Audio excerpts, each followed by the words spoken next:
지금으로부터 딱 39년이 되는 1980년 12월 8일, 딱 오늘이죠. 1980년 12월 8일이 어떤 날인지 혹시 아십니까? 비틀즈를 좋아하시는 분들은 혹시 기억하실지 모르겠습니다. 네, 비틀즈로는 부족하고요. 비틀즈의 리드 멤버였던 존 레넌이라는 사람이 총격을 맞고 살해당한 날이죠. 네, 39년 됐습니다. 이 존 레논이라는 사람에 대해 잠깐 말씀을 드리겠습니다. 이 사람은 영국에서 이제 비틀즈를 구성해서 4인 그룹으로 1960년대하고 70년대 여기 계신 많은 어르신들이 이제 젊으셨을 때에 한창이셨을 때 소위 그 인기를 구가하던 그런 그룹이었죠. 세계 최고의 그룹이라고 해도 단어 그 과언이 아닌 영국을 무대로 그렇게 했지만 공연을 했지만 인기가 이제 높아지면서 미국으로 진출했어요, 그렇죠? 그래서 1960년대 후반부터 이제 미국을 들어와서 64년부터 이제 들어오기 시작해서 66년 됐을 때는 이게 지금 영국 그룹인지 미국 그룹인지 모를 정도로 미국에도 항상 탑을 기록하면서 그 앨범이 많이 팔렸는데 심지어 어디에서 그 이제 앨범이 팔렸냐면 혹시 바이블 벨트라고 들어보셨나요? 바이블 벨트. 미국에는 바이블 벨트라는 곳이 있어요. 이제 벨트 허리띠라는 뜻이잖아요. 근데 바이블 벨트는 미국이 이렇게 있으면 동남부 쪽에 있는 주를 말해요. 한 10개에서 15개 정도 되는 그런 주인데 죄송합니다.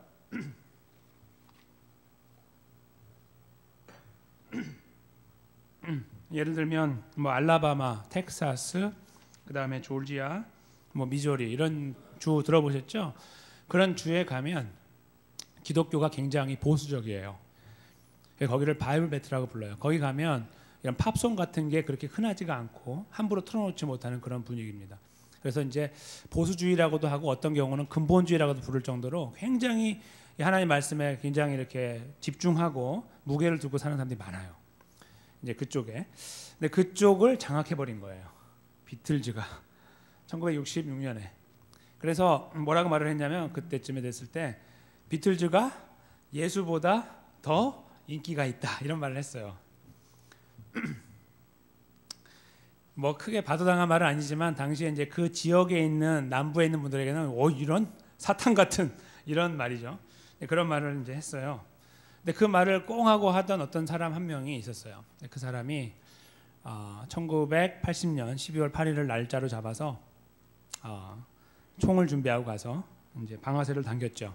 5발을 쐈는데 4발을 맞았어요. 뒤에서 쐈는데. 그래서 자기 아내랑 함께 있다가 집에 들어가는 길에 이제 피를 너무 많이 흘려서 죽게 됐는데 경찰이 올 때까지 도망가지 않았어요. 현장에서 체포가 됐고 자기의 무죄를 입증하려고 노력을 많이 했어요. 자기는 정신병자다 이렇게. 네, 사실 정신적으로 불안하기 때문에 사람을 죽였습니다. 이런 거 있잖아요. 요즘에도. 그러면 뭐 참작을 하잖아요. 이렇게 했는데 20년형을 선고받았고요. 2000년이 됐을 때 이제 20년이 끝났잖아요. 근데 그때 이제 재심을 요청했는데 거절당했어요. 지금까지 감옥에 있어요. 40년 가까이, 39년. 죄질이 너무 악하고 동시에 이 사람이 죄를 뉘우치는 것이 없다라는 것이 이제 이유가 돼요. 그래서 이제 그렇게 들어간 사람의 이름이 바로 마크 데이비드 체프맨이라고 하는 사람입니다. 근데 이 사람이 나중에 이 사건을 벌인 다음에요. 죽인 이유를 설명하라 그랬더니 아까 제가 말씀드린 그 이야기를 했어요. 감히 이 사람이 누구간데 예수님보다 높다고 하느냐? 내가 그 말을 듣고 죽이기로 결심했다. 이제 이렇게 말을 했습니다. 그래서 그 말이 화근이 됐다는 것은 분명한데 다른 이유가 또 있다고 들었어요. 몇 가지 이유가 있는데 그 중에 그 한 가지가 자기 마음에 굉장한 자극이 돼서 권총으로 그를 쏴 죽이려고 하는 마음을 결정하게 됐다. 이렇게 이야기를 했습니다. 근데 이 사람이요 공교롭게도 오늘 여기 이제 제가 사진 하나 갖고 왔는데요. 이게 지금 파일이 2가지가 있는데 제가 업데이트된 파일이 안 떠서 이게 떴네요. 죄송한데 이 파일이 아니고 다른 파일을 떠야 되는데 여기에 이제 제가 이 사람 말고 이 사람은 동상이몽이라는 사람을 이거 말한 사람이고요. 이거 말고 존 레논이라는 사람이 있어요. 파일이 또 하나 있어요. 그걸 띄워주시면 나오는데 그 존 레논하고 이제 존 레논이라는 사람이 12월 8일에 공연을 했어요. 낮에. 그래서 사람들 많이 만나고 사인을 막 해줬어요. 그날. 그리고 돌아오다 죽었는데 그날 사인을 받은 수많은 사람 중에 한 명이 바로 이 체프맨이었어요. 근데 공교롭게도 사진 작가가 사진을 막 찍었을 거 아니에요. 근데 그 찍은 사진 중에 이 사람 얼굴이 있는 거예요. 기가 막히죠. 그러니까 그 같은 자리에서 이제 좀 있으면 나오겠지만 같은 자리에서 이 체프맨이라는 사람이 사인을 받는 장면, 아, 나 당신 팬이에요 하고 사인을 받는 장면이 사진에 딱 담겨 있는 거예요. 그 사람이 그날 저 오후에 그 사람에게 총을 쏜 거죠. 여기에서 제가 느끼는 건 뭐냐면 이게 일종의 동상이몽이라는 거예요. 그게 뭐냐면 같은 자리에 있다는 게 중요한 게 아니라는 거예요. 같은 자리에서 뭐 그 사람을 높이고, 약간 클리어하지 않지만 왼쪽에 맨 위에 있는 거는 비틀즈 시절의 그 얼굴이고요. 기억나시죠? 그 다음에 바로 아래는 그의 가족이에요. 미국에서 이제 새롭게 가정을 꾸리고, 그다음에 오른쪽이 죽는 날 사진이죠. 그런데 오른쪽에 지금 얼굴 반쪽 있는 사람이 체프맨이라는 사람이에요. 저 사진이 공교롭게 찍혀가지고 이렇게 공개가 된 거예요. 그 사람이 그날 쏜 거죠. 같은 자리에 있다는 거는 저희들에게 많은 의미를 준다고 생각해요. 내 편이다 뭐 이런 거죠. 나랑 동의한다, 내 생각과 같다, 나를 지원한다 이런 것들을 생각합니다. 예를 들면 저희가 같은 가정 안에서 가족이라는 관계에서 보면 가족은 나를 믿어줘, 나를 지켜줘 이런 생각하잖아요. 그렇죠? 친구가 좋은 친구들이 있으면 이 친구의 그룹에서 나는 도움을 받고 있고 나도 도움을 준다고 생각하잖아요. 같은 자리라는 것이 의미를 주잖아요. 심지어는 직장에서도 그렇지만 교회에서도 그래요. 우리는 같이 예배하는 사람이라는 것이 우리가 식구라는 것을 이야기하잖아요. 그렇죠? 너무너무 다른 사람들이고 성도 다르고 배경도 다르고 환경도 다른데 우리가 식구라고 말하는 거 다 같은 자리에 있기 때문이에요. 그렇죠? 그러나 그렇지 않다는 거죠. 같은 자리에 있기 때문에 같은 마음을 갖고 있다는 거는 조금 다른 문제라는 거예요. 같은 자리에서 서로 축하해주고 나 당신의 팬이라고 말했지만 그의 마음은 다른 것을 꿈꾸고 있었습니다. 내가 오늘 당신 죽일 거야 이거죠. 사인 받으면서 속으로 생각하는 거예요. 왜요? 이 사람은 죽이기로 결심을 하고 왔거든요.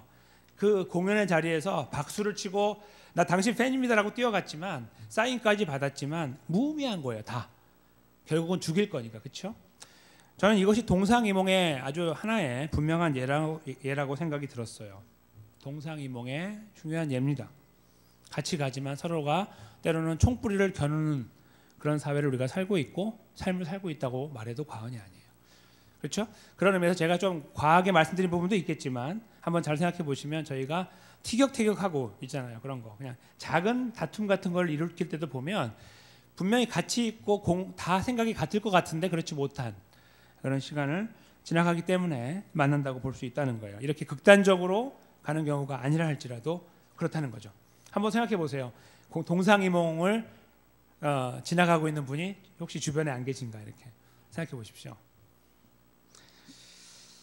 저희가 오늘 나누는 말씀 속에도 이 동상이몽을 다루고 있어요. 오늘 본문에 나와 있는 예수님과 등장하고 있는 반대쪽에 있는 사람들과 관계가 바로 이 동상이몽을 보여주는데요. 저는 이 동상이몽이 갖고 있는 의미는 이런 하나의 사건보다 더 크다고 생각해요. 오늘 본문에서 그거를 저희가 좀 찾아보려고 하고요. 그것이 저희 그리스도인의 삶에는 어떤 의미가 있는지, 그것이 저희들에게 주는 방향은 무엇인지, 그걸 저희가 이 말씀 속에 찾아보려고 하는 것입니다. 한번 그런 기대와 소망을 가지고 오늘 말씀 속에 함께 나아가도록 하겠습니다. 17절에 보시면 하루는 하면서 이제 새로운 날이 시작됐다, 새로운 환경이라는 것을 말해주고 있는데요. 예수님께서 한창 가르치시는 때에 그런 상황 속에 갈릴리 각 촌과 유대와 예루살렘에서 나온 바리새인과 교법사들이 함께 있는 상황이 됐다는 것을 말해주고 있습니다. 여기서 저희가 주목해야 될 것은 예수님께서 지금까지 사역하시는 중간에 한 번도 예루살렘에서 온 사람에 대한 것은 만나보지 않았어요. 오늘날에도 나 워싱턴 DC에 살아 이렇게 말하면은 명함 내밀기가 편하잖아요. 어디에서 오셨어요? 그러면 저기 그 시골 어디 거기서 왔습니다. 이렇게 하면 설명하기만 복잡하죠. 근데 서울이요. 딱 이러면 그냥 한 방에 끝나잖아요. 그렇죠? 서울이요. 이렇게. 미국도 마찬가지로 어디서 오셨어요?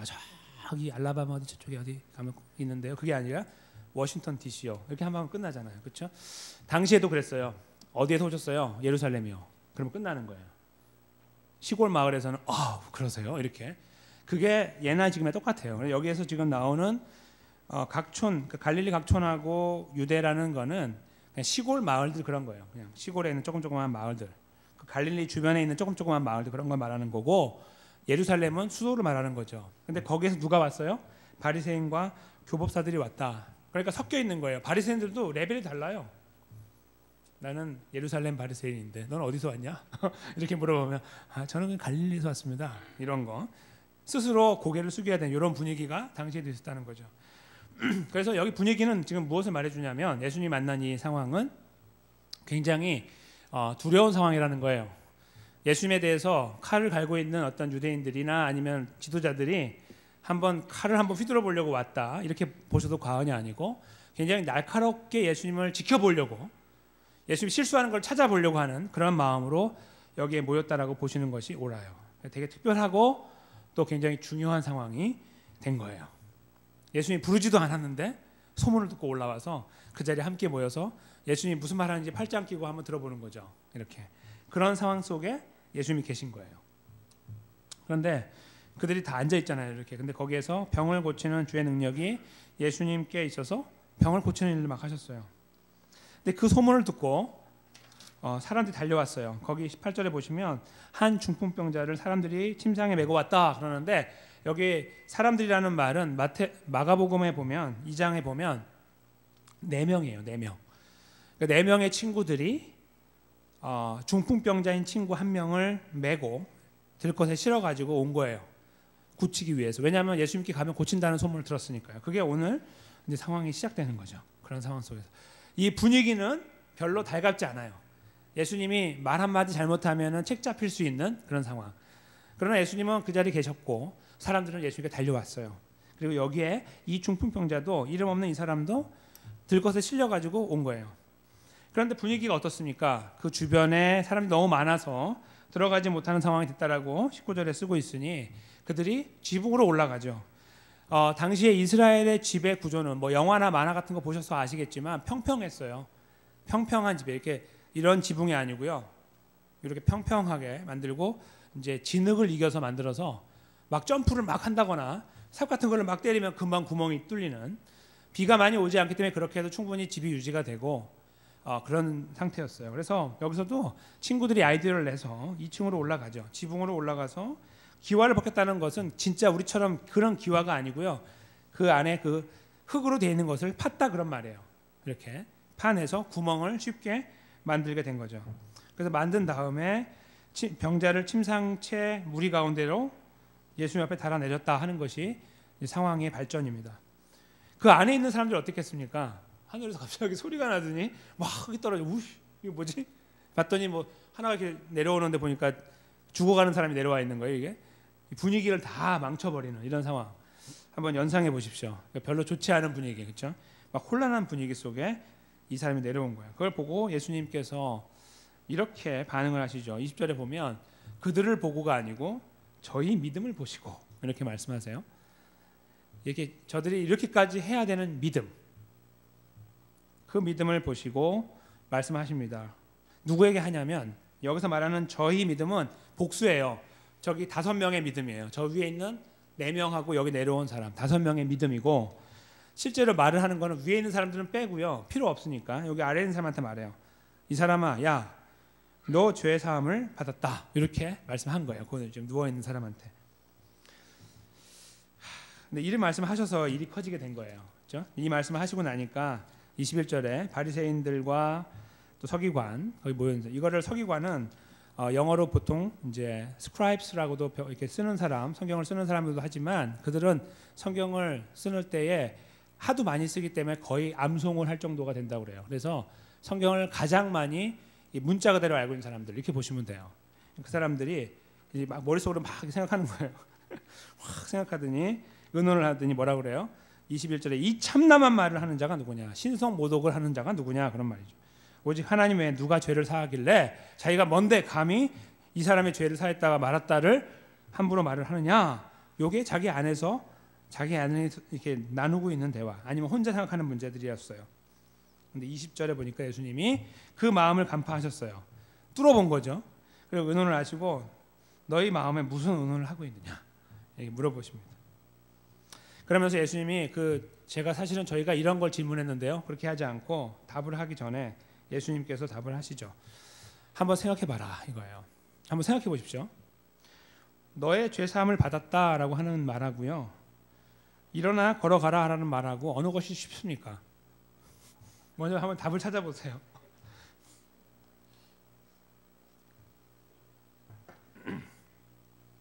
너 죄사함을 받았다 이렇게 말하는 거하고 너 침상 들고 가라 걸어가라 이렇게 말하는 거 어느 것이 쉽죠? 네, 막 답이 이렇게 의견이 나오고 있습니다. 제가 이제 정답 발표하겠습니다. 일단 답은 두 가지로 해석이 되는데요. 첫째는 바리새인들하고 그 서기관들에게는요, 어떤 것이 더 쉽냐면 내 죄사함을 받았느니라 하는 말이 더 쉬워요. 왜냐하면 제가요 여기 이제 예배 끝나고 나가실 때 악수하면서 집사님 죄사함 받았습니다 이렇게 제가 말씀드리는 거하고 비슷한 거예요. 그러면은 그 누가 증명할 수 있나요? 증명을 누가 해요? 아무도 못하죠. 누가 증명해요? 그걸 증명 못해요. 그냥 말하면 좋은 거예요. 이렇게 아무도 저를 받아 못하죠. 근데 오늘 여기에 저기 몸이 불편하신 분이 오셨어요. 정말 중풍병을 앓고 계시면 누워 계셔 예배드리고 계시는데 제가 다 끝나고 여러분 함께 모이세요. 제 앞에 가서 딱 기도한 다음에 신령하게 막 한 다음에 일어나 걸어가십시오. 딱 그래요. 그럼 걸어갑니까? 안 걸어갑니까? 네, 거의 10중 8구 안 걸어가요. 10중 1, 2는 걸어갈 수 있어요. 하나님은 능력이 있으시니까. 저는 그걸 바도하는 건 아니고 그건 제안하는 거 아니지만 보편적으로 하나님은 그런 방법보다는 지금 디벨롭되어 있는 발전되어 있는 의료의 과정을 통해 치료하시죠. 제가 거기 가서 그거 하면 어떻게 돼요? 저는 소문이 퍼지겠죠. 야, 거기한테 가면 다 낫는데 이렇게 되잖아요. 증명하기가 어렵고요. 제가 그걸 하려면 제 이름을 걸어야 돼요. 제 자리를 걸어야 돼요. 제가 거기서 만약에 실패하면 어떻게 돼요? 저는 이제 조용히 사라져야 됩니다. 그러나 그때 일어나면 저는 확 힘을 얻는 거죠. 잘못된 거라는 거예요. 그래서 정말 쉬운 거는요, 보편적인 사람에게는 그냥 말하는 거예요. 보이지 않는 거, 아무도 증명하지 못하는 거. 당신 죄가 사함 받았습니다 이렇게 말해주면 아멘 이렇게 하면 얼마나 좋아요. 다 그냥 끝나는 거잖아요. 누가 알아요 그거를? 그렇죠? 그걸 말씀하시는 거예요. 어떤 게 쉽겠느냐 너네 생각에는. 나의 경우는 어떻겠냐. 예수님의 경우 보세요. 예수님은 지금까지 병자들을 만나시면 쉽게 고치셨어요. 그냥 툭툭 고치셨어요. 이렇게 뭐 이렇게까지 과정도 필요 없이 다 고치셨거든요. 예수님께는 무엇이 편하시겠습니까? 당시의 상황을 생각해 보세요. 거기에 있는 유대에서 온 사람들, 칼을 갈고 탁 팔짱 끼고 있는 사람들이 보고 있잖아요. 실수하면 바로 잡으려고 하는 그들이 있을 때 예수님께서 거기서 무엇이 편하시겠냐는 거예요. 이렇게 보시면서 아이고 불쌍하네. 이들의 믿음을 보니까 구원받으면 하다. 일어나 걸어가라. 이렇게 하면 그냥 간단 말이죠. 예수님께 어려운 거는 내 죄사함을 받았느니라는 말이 어려운 거예요. 그래서 이 말씀을 하시는 건 뭐냐면 나에게 어려운 질문은 사실은 죄사함을 받았느니라는 말이다. 그거예요. 왜냐하면 너희들 때문에. 그러나 내가 이렇게 말을 하는 이유를 이제 설명하시죠. 24절에 보면 인자가 땅에서 죄를 사하는 권세가 있는 줄을 너희로 알게 하기 위함이다 라고 말씀하신 거예요. 아시겠죠? 그러니까 예수님께 개인적으로 어려운 질문은 일어나 가라 하는 문제가 아니라 죄사함을 받았느냐 하는 문제예요. 왜요? 상황 때문에. 근데 예수님은 일부러 그걸 택하셨어요. 시끄러워지거든요. 그거 하면 막 시끄러워져요. 근데 그거 하셨어요. 왜요? 그것을 오늘 이 자리에서 이스라엘의 종교적인 리더들이 모여있는 바로 이 자리에서 내가 나 자신을 드러내기 위해서. 예수님은 그 찬스를 그냥 지나가지 않으셨던 거예요. 그래서 여기에서 굳이 시끄러워질 분위기가 시끄러워지고 험상궂어지게 만드는 상황에서 그걸 피해가지 않으시고 관통해 가신 거예요. 내가 죄를 사하는 자다 이렇게 말씀하시고, 다른 말로 하면 내가 하나님이다. 왜요? 그들이 그랬잖아요. 하나님 외에는 죄를 사할 수 없는데 당신이 뭔데? 거기에서 다른 말로 돌려 말하면 내가 하나님이다 어쩔래? 그렇게 말하는 거예요. 그래서 지금 예수님께서 여기서 하시는 대답의 내용이 되는 것입니다. 그런 다음에 예수님이 거기서요, 그 분위기 속에서 그냥 누구도 이기지 않는 분위기죠, 그렇죠? 그들도 이기지 않았고 예수님도 이기지 않았고 서로 그냥 이야기만 하고 끝나는 분위기처럼 보이는 그 가운데 예수님께서 그 24절 뒷부분부터 새로운 일을 또 하세요. 중풍병자를 바라보시는 거예요. 그리고 그에게 말씀하십니다. 내가 내게 이르노니 일어나 내 침상을 가지고 집으로 가라.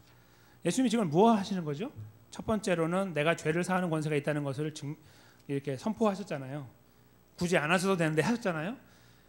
그거 하시고 끝날 수도 있어요. 그렇죠? 나는 이런 존재다. 너희가 믿건 말건 관계없다라고 하고 끝날 수 있어요. 그리고 이 사람은 여기 그냥 누워 있다가 그냥 가는 거예요. 그렇죠? 예수님 그거 원하지 않으셨어요. 두 가지 의미에서 한 가지는 죄를 사하신 다음에 죄를 사했다는 것을 증명하기 위해서, 또 하나는 그를 향한 불쌍한 마음을 여기서 나타내기 위하여. 그렇죠? 예수님은 여기에서 그를 응시하시고 그를 낫게 하시는 거예요. 즉 지금 내가 한 이 말은, 죄를 사했다고 하는 이 말은 진짜다, 이걸 말한 거예요. 제가 아까 그 말씀드린 하나의 예를 다시 생각해 보세요. 여기 누워 계신 어떤 분이 계시는데 제가 내려가서 예배 끝나고 당신의 죄가 사함 받았습니다.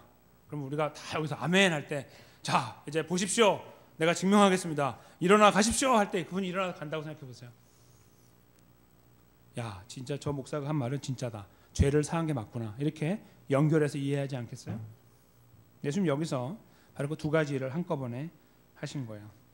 근데 중요한 것은 예수님께서 그에게 집중하고 계신다는 것이 중요합니다.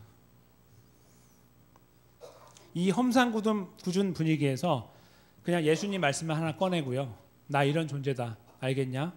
라고 하시면서 언쟁만 한 다음에 이야기가 끝나는 것이 아니라, 예수님은 그 언쟁의 뒷전에 밀려있는, 그렇죠? 지금 죽기 아니면 살기로 왔던 이 친구들이 여기까지 내려준 이 불쌍한 사람에 대한 마음을 잃어버리지 않은 거예요. 그래서 그를 죄사함과 더불어 병을 낫게 하는 일을 예수님께서 완성해 주신 겁니다. 그런 다음 보세요. 다음에 어떻게 이루어지는지. 이 상황에서 예수님께서 말씀하세요. 네가 누웠던 이 침대를 가지고 너희 집으로 가라.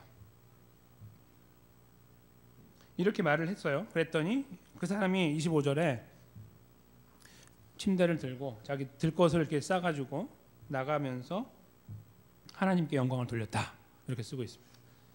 예수님이 하라고 했습니까? 하지 말라고 그랬습니까? 말씀 안 하셨죠? 가면서 나를 좀 선전해 다오. 내가 어렵게 너를 이렇게 낫게 했으니 이런 기회가 또 있겠냐? 기브 앤 테이크인데 해달라, 이렇게 말하지 않으셨어요. 그냥 집으로 가라 했는데 그 사람은 참을 수가 없는 거예요. 안에서 폭발하는 것을. 그래서 나가면서 하나님을 찬양했습니다. 이것은 영광을 돌렸다, glorify라는 말로 번역이 됩니다. 그러니까 영광을 돌렸다. 근데 그것이, 잘 보세요. 마지막 절에 보세요. 어떻게 됐는지. 모든 사람이 놀라. 어떻게 됐습니까? 하나님께 영광을 돌렸습니다. 작게 시작했죠. 이 한 사람이 영광을 돌리는 사람으로 역할을 했어요. 하지 말라고 하라고 하지도 않으셨는데, 근데 그 사람을 통하여 그 주변이 이 소식을 듣고 하나님께 영광을 돌리게 되었다. 그것이 오늘 이 본문의 전말이 됩니다. 근데 저희가 이 내용을 잘 보시면 이 안에서 발견되어지는 이 상황적인 면을 조금 더 깊이 들여다봐야 된다는 생각을 하게 되는데요. 아까 말씀드린 것처럼 그 좌안 내놓은 살인 사건처럼 그렇게 어떤 두 다른 의견이 존재하고 있는 그것에 대한 것만이 동상이몽이 아니다 하는 것을 제가 말씀드리려고 하는 건데요. 무슨 사건이 벌어져서가 아니다 하는 것이에요. 이제 잘 보십시오. 여기에 서기관과 바리새인들이 등장했고 예수님이 계시잖아요. 이 둘이 만나 있는 이 상황을 이렇게 그냥 잘 이렇게 보세요. 그러면 그림을 한번 머릿속에 그려보세요. 그러면 예수님과 바리새인 서기관들이 모여 있는 상황은 어디에 있어요? 같은 자리에 있어요. 같은 공간에 있다고요. 그게 바로 그 동상이라고 말할 수 있는 거예요. 동상이몽의 침대 상자잖아요. 같은 침대, 같은 공간이라는 말인데 같은 공간에 있는 거예요. 그리고 또 하나가 있어요. 그 안에서 바리새인들의 생각과 예수님 생각이에요. 그 둘이 같아요, 달라요? 둘이 달라요. 예수님은 자신을 생각할 때 나는 하나님이고, 첫째 하나님의 아들이고, 더 나아가서 하나님 백성들을 구원할 구원자라는 생각을 가지고 계세요. 그 믿음 위에서 예수님은 계속 이 일을 하고 계시는 거예요. 그런데 반대편에 있는 바리새인들과 서기관들은, 팔짱 끼고 있는 그들은, 자부심이 굉장히 높은 그들은 예수님의 이런 생각에 대해 동의하지 않아요. 절대로. 그래서 여기에서 예수님의 그런 말씀을 들을 때에 네가 뭔데, 조금 더 세게 말하면 네까짓 게 뭔데 죄를 사하니 많이 함부로 말하느냐, 이렇게 이야기를 한 거라고요. 그렇죠? 그들의 머릿속에는 예수님은 더 이상 뭐 구원자이고 하나님이고 능력 있는 자 그런 게 하나도 없는 상태예요. 그런 가운데 예수님께서 계신 거죠. 이게 그림이 보이세요? 동상이몽이 보이시는가요? 같은 자리에 두 개의 다른 생각이 존재하고 있는 거예요. 예수님과 예수님 반대편에. 이런 상황이요, 동상이몽이라고 그냥 어렵고 힘든 상황이에요. 그렇죠? 그 자체가. 그런데 예수님께서 동상이몽 속에서 하셨던 일을 한번 생각해 보세요. 그 병자보다 예수님 한번 다시 한번 돌아보세요. 그럼 예수님이 어떤 일을 하셨죠? 동상이몽 상황은요, 힘들어요. 아, 이것들이 나를 알지도 못하고 내가 하늘에서 불을 내려서 어떻게 할까 막 이렇게 막 그런 생각들이 할 수 있는 상황이죠. 나를 증명해야 되는데 더. 그렇죠? 예수님은 별로 거기 관심이 없으세요. 더 관심 있는 거는 이 불쌍한 사람인 거죠. 생명을 필요로 하는 이 사람에 더 관심이 있는 거죠. 거기에서 바리새인들이요, 예를 들어서 이 서기관들하고 그럼 어떻게 한번 이 사람 고쳐보시오, 뭐 이렇게 예를 들어 이야기했다고 해보세요. 그러면 조금 이해가 돼요. 그들의 마음도 불쌍한 사람을 향하고 있구나, 이렇게. 그렇죠?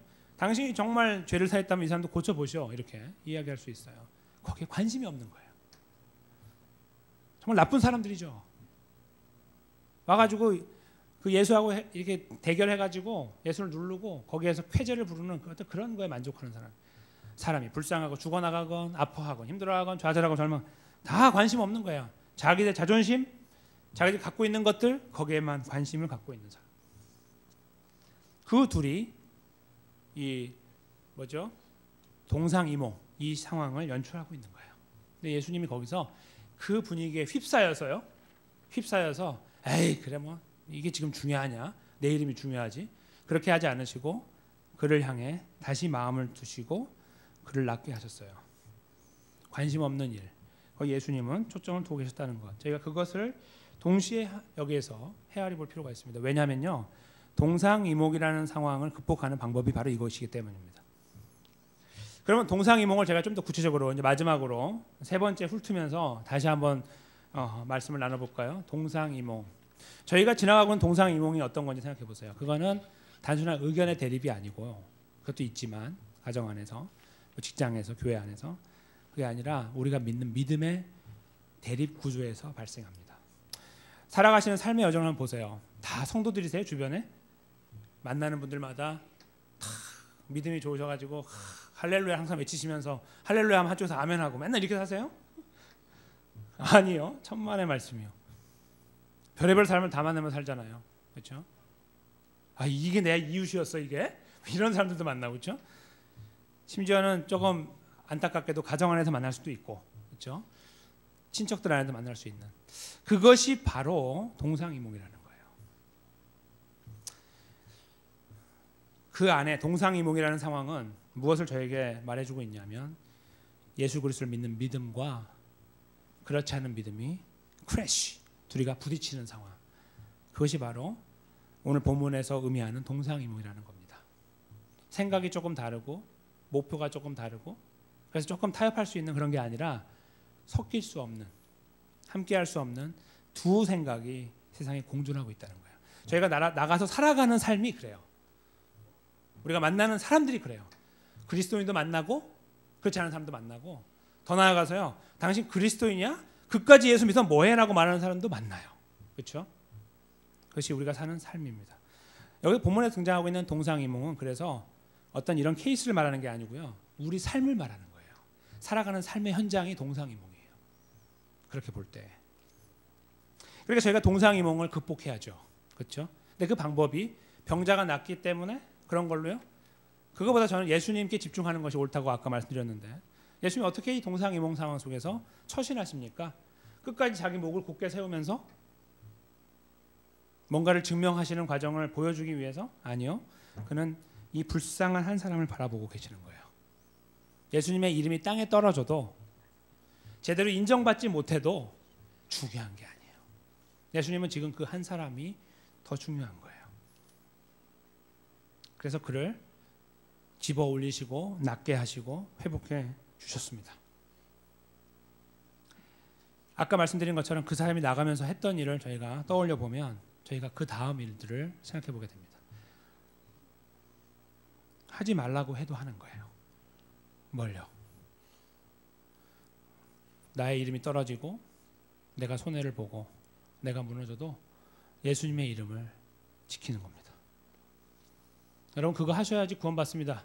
그런 이야기가 아니에요. 관계도 없어요. 다 끝났는데, 게임은 다 끝났는데 그것이 막 마음속에 파고 들어오는 거예요.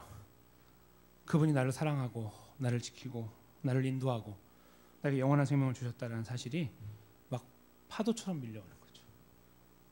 입을 틀어 막을 수가 없는 거예요. 그런 나가면서 예수님을 높이는 겁니다. 동상이몽을 우리가 지나가면서 하나님 백성으로 걸어가는 첫 번째 길은요, 이 사람의 찬양하는 모습이 아니라 예수 그리스도입니다. 어떤 면에서요? 그분의 구원의 은혜라는 거죠. 동상이몽을 극복할 때요, 옆에 친구들이 우리를 도와줄 수 있어요. 좋은 과학적인 이론들이요, 그들 누를 수가 있어요. 학문적으로, 그렇죠? 이래도 하나님이 만들었다고 말 못해? 다 만들 수 있어요. 좋죠? 항상 그러나요? 아니요. 때로는 머리를 붙잡고 싸워야 되는 상황이 생길 수도 있어요. 그런 긴장감, 놓치면 안 되는, 양보하면 안 되는 그런 힘든 상황 속에 있을 수 있다는 거예요. 어떻게 살아가신 삶에서 그렇게 하나님 백성으로 믿음을 잘 지키시면서 건강하게 건전하게 살아가고 계시는 거예요? 아니면 푹 쓰러지시고 넘어지는 것이 일상이 되어져서 이렇게 제가 여쭤보는 이런 질문도 답하시기 힘드신 분이 계신가요? 다 그런 거 아니었나요? 그러면서 아니 여기 밖에 나가면 순간부터 바뀌는 거 아닌가요? 이렇게 생각하며 사신 분도 혹시 계셨나요? 우리 삶은 동상이몽입니다. 분명합니다. 거기에서 저희가 이런 걸 해야지 저런 걸 해야지 이 병자처럼 주님을 찬양해야지 그런 거는 생각하지 마십시오. 못하니까요. 그거 생각하시는 게 이 말씀의 목표가 아니에요. 이 말씀의 목표는 예수 그리스도께 있는 거예요. 그분께서 우리를 위해 걸어가신 길, 자기의 모든 것을 버리며 걸어가신 길,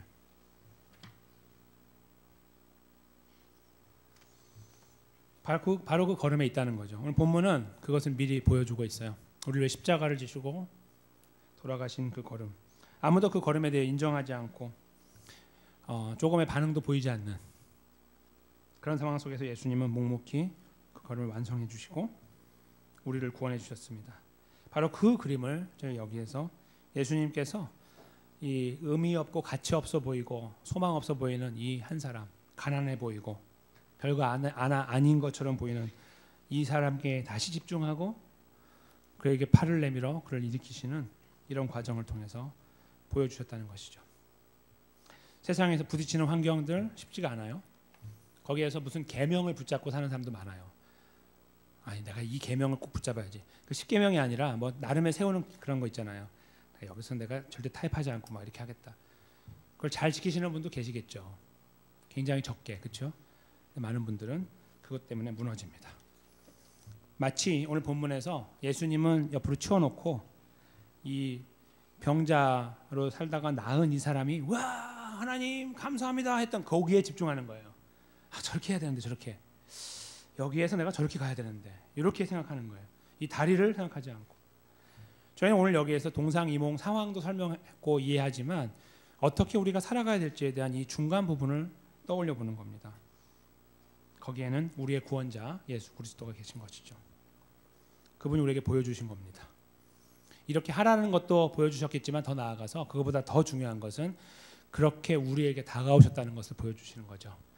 예수님이 중풍병자와 같았던, 영적으로 중풍병자와 같았던 우리, 소망 없던 우리, 죽었던 우리에게 다가오셨어요. 그리고 우리를 구원해 주셨습니다. 그것이 우리들의 마음속에서 기억되는 것이죠. 그것이 제너레이터가 되는 거예요. 전기를 만들어내요. 에너지를 만들어요. 저희가 그렇게 하고 싶지 않아도 그 에너지가 우리 안에서 넘쳐나게 돼요. 그런 말씀만 떠올릴 때마다 동상이몽 상황 속에 우리가 있는데 하나님 백성으로 살고 싶다. 하나님의 은혜가 있다 나에게. 그 생각을 하는 동안에 하나님은 저희들에게 그렇게 살 수 있는 의지와 열정과 열망을 허락해 주시는 거예요. 하지 말라고 하라고 부탁하지 않은 그 일을 하는 거예요. 손해보면서 손해를 감수하면서 그 길을 걷습니다. 사람이 보기 때문도 아니고 그것을 보고 사람이 박수를 치기 때문도 아니에요.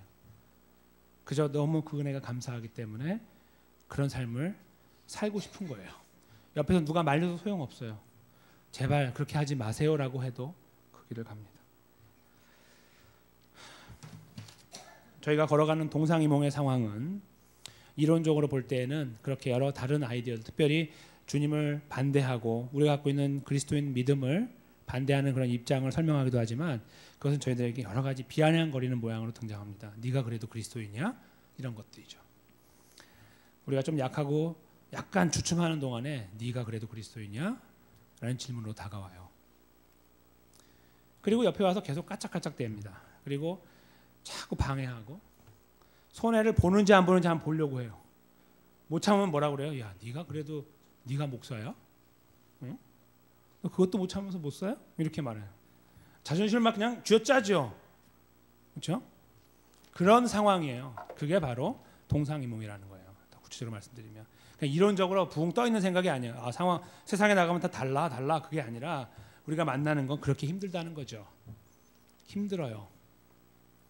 특별히 직분을 갖고 계시면 더 힘들어요. 그거 가지고 우리에게 태클을 걸거든요. 네가 그래도 네까짓 게 그래도 이렇게 말하거든요. 그런 상황들을 만나요. 참 힘들어요. 그렇죠? 가정 안에서 그 역할을 한번 생각해 보세요. 가정 안에서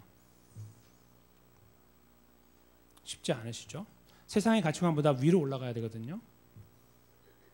부부가 갖고 있는 텐션도 그 위로 올라가야 되거든요. 부모와 자녀도 마찬가지고요. 그게 우리 안에 있으신가요? 직장 안에서도 마찬가지죠. 저 사람 참 기분 나쁜데 참는 거예요. 물론 경고할 수도 있고 하지만 견디는 거예요. 용서해 주는 거죠. 이런 거 하실 수 있으세요? 하고 살아가십니까? 그러니까 이렇게 질문을 할 수 있습니다. 그리고 교회 안에서 어떠십니까? 옆에 있는 분들과 관계가 석연치 않지만 견뎌요. 왜 그렇게 해야지 칭찬받기 때문이 아니에요.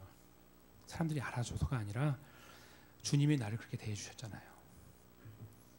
그걸 우리가 아는 순간에 우리는 그런 마음을 하나님 주셔서 그렇게 걸어갈 수 있게 된다는 거죠.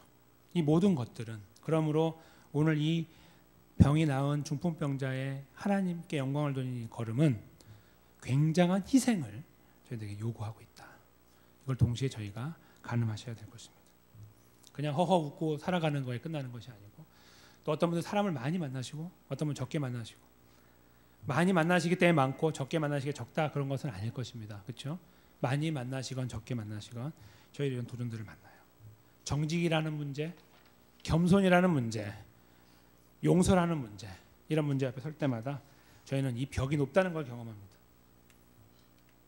근데 어떻게 주님이 참으셨지? 어떻게 주님이 참으셨지?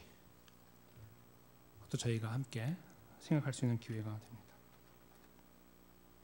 다시 한번 저희는 예수 그리스도의 사랑을 이 말씀의 마지막 부분에서 기억하기 원합니다. 여전히 우리는 그런 모습을 추구하고 가고 있는데도 불구하고 내가 너를 사랑한다라고 말씀하시는 예수님의 아이러니한 사랑에 대해서 저희가 다시 한번 고개를 숙였으면 좋겠습니다. 그리고 그 사랑이 저희 안에 자극을 주었으면 좋겠습니다.